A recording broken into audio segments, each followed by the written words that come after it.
Hello.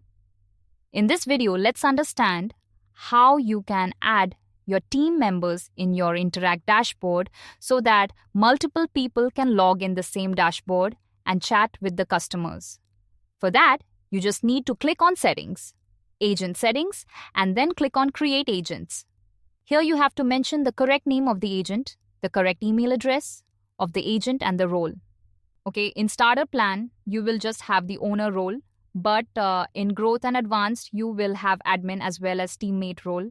When you select admin teammate, you can even give them certain permissions. If you don't want to give them certain permissions, you can change that as well. So that is an option in roles and permissions.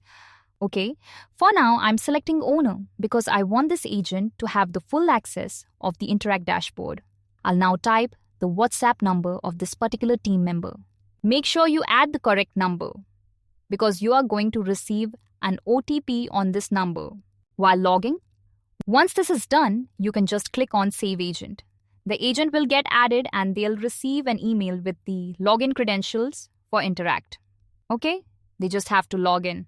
Once they log in, they'll be able to access the Interakt dashboard and chat with the customers.